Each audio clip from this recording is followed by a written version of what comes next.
Hello, I want to share with you our simple step-by-step guide to solving any issue in your mixing process. When you face a mixing problem, start with the basics, clearly define what you want the mixing to achieve and describe the problem as accurately as possible. Once that is done, ask yourself a few important questions.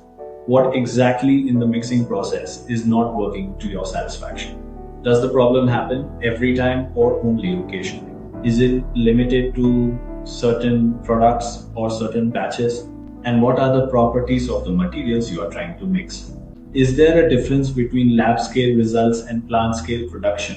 What was the basis of selecting the equipment and its design? And was this clearly communicated to the manufacturer? What are the real capabilities of the mixer you are using?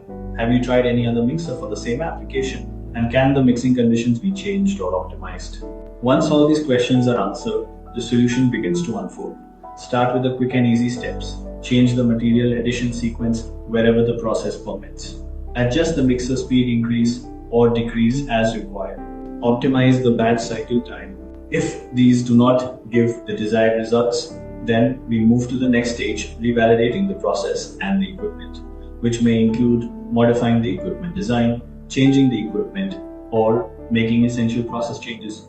These steps may be more time consuming and expensive, but they are sometimes necessary. And if at any point you feel stuck, don't hesitate to seek expert advice.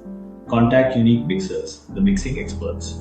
We are here to help you get the right mix every time.